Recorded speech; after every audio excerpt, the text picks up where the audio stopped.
अर्थातच सामान्य जनतेची पिळवणूक होऊ नये, शोषण होऊ नये, किंबहुना जास्तीत जास्त सुरक्षित आणि सुस्थिर सर्व जनतेला लाभावे म्हणून प्रयत्नरत असणारी राज्यव्यवस्था म्हणजेच लोकशाही असे मानले जाते.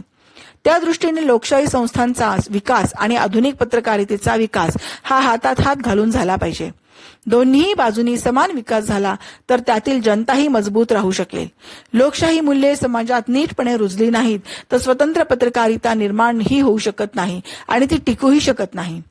साहजिकच स्वतंत्र पत्रकारिता नसेल तर लोकशाही मूल्य निर्माण होऊ शकत नाही असे लिपमन यांचे म्हणणे यथार्थ वाटते. शिवाय लोकशाहीमध्ये ज्याप्रमाणे प्रसार माध्यमांचे स्वातंत्र्य वाढले, महत्व वाढले, त्याप्रमाणे त्यांची जबाबदारीही वाढल्याचे आपल्याला सांगता येईल. कारण केवळ बातम्या देणे किंवा माहिती पुरवणे एवढेच काम प्रसार माध्यमे करत नाहीत किंवा ते तेवढ्यापुरतेच मर्यादित राहिलेले नाही, तर त्याही पुढे जाऊन प्रसार माध्यमांनी जनतेला माहिती देऊन त्याचे विश्लेषण केले पाहिजे. त्याचा नेमका अर्थ समजावून सांगितला पाहिजे. सद्यस्थितीला नेमके काय होत आहे, काय व्हायला पाहिजे, काय व्हायला नको यासारख्या प्रश्नांवर योग्य ती चर्चा करणे आवश्यक आहे. लोकमताला योग्य दिशा देण्याचे, आकार देण्याची जबाबदारी प्रसार माध्यमांची आहे.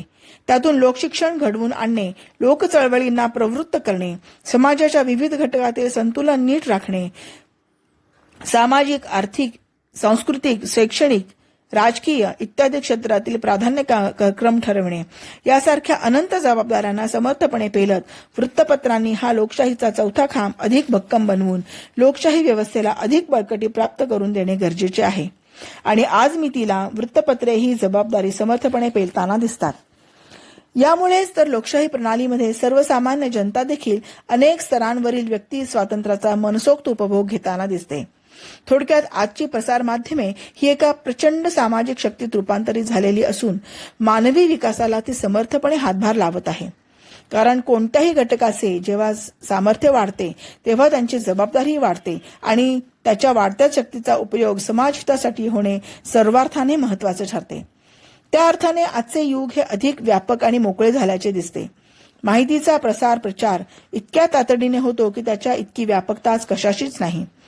काही साहित्यांची तत्परता पाहिली तर क्षणभर सारे जगच एक असल्याचा भास होतो. कोणतीच माहिती मिळवणे कोणासाठीच अशक्य राहिलेले नाही. इतकी सर्वव्यापी प्रसार माध्यमे आज भारतात आहेत. 1975 पर्यंत दूरचित्रवाणी नव्हती, पण आज मात्र त्याच दूरचित्रवाणीवर केवळ भारतामध्ये 800 पेक्षा जास्त वाहिन्या आहेत आणि ते आपापल्या भाषेतील, प्रांतातील, विषयातील विविध घटकांना अनुसरून माहिती देण्याचे काम करत आहेत. शिवाय वृत्तपत्रे वेगळीच आहेत. तेही आपापल्या परीने योग्य ती माहिती योग्य त्या वेळात अपेक्षित लक्ष्य गटापर्यंत पोहोचवण्यात कार्यमग्न असतात यात शंका नाही. एकूणच लोकशाहीमध्ये प्रसार माध्यमांची भूमिका ही ओपिनियन मेकर्स अर्थात मत निर्मात्याची आहे हे निर्विवाद आहे. त्यामुळे जनमत तयार करण्यापासून तर जनतेचा आवाज सत्ताधारी शासनापर्यंत पोहोचवण्याचे काम प्रसार माध्यमांद्वारेच केले जाते, ज्यामुळे लोकशाही शासन प्रणाली बळकट होण्यास मदत होते. नागरिकांचे सार्वभौमत्व अबाधित राहून लोकशाही व्यवस्था ही जिवंत ठेवण्याचे महत् कार्य आज प्रसार माध्यमांद्वारे होत आहे. त्या दृष्टीने विचार केला तर लोकशाही व्यवस्थेमध्ये व्यक्तीला सर्वतोपरी व्यक्ती विकासाच्या दृष्टीने प्रवृत्त करणे, त्याचे व्यक्ती स्वातंत्र्य, अभिव्यक्ती स्वातंत्र्य अबाधित ठेवून त्याचे सामाजिक, राजकीय, सांस्कृतिक, शैक्षणिक आणि वैचारिक दृष्ट्या दृढीकरण करण्याची जबाबदारी प्रसार माध्यमांनी स्वीकारलेली आहे.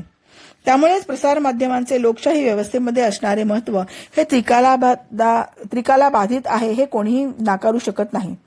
त्यायोगेच मानवी आणि नैतिक मूल्यांची पाठराखण होऊन लोकशाही मूल्ये विकसित होतात आणि लोकशाही व्यवस्थेचा पाया असणारा लोक हा सर्वार्थाने बळकट होतो.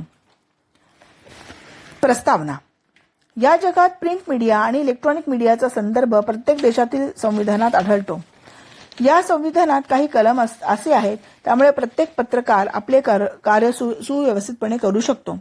प्रसार माध्यमातील लोकांना जे स्थान मिळते त्यावरून त्या भागातील नागरिकांचे स्वातंत्र्य ठरते. आज भारतातील प्रसार माध्यमे लोकशाहीत अपेक्षित असलेले स्वातंत्र्य उपभोगत आहेत. भारतात वृत्तपत्राची सुरुवात मुख्यत्वे करून स्वातंत्र्यपूर्व काळात इंग्रजांच्या जुलूम व अत्याचारापासून बचावासाठी झाली. सर्वप्रथम प्रसार माध्यमातील पत्रकाराच्या लेखणीचे अस्त्र म्हणून इंग्रजांना विरोध दर्शवण्यासाठी 29 जानेवारी 1780 मध्ये जेम्स हिकी यांनी बेंगॉल गॅझेट नावाचे साप्ताहिक वृत्तपत्र सुरू केले. 1789 मध्ये बॉम्बेमध्ये बॉम्बे हेरॉल्ड नावाच्या वृत्तपत्राची सुरुवात झाली.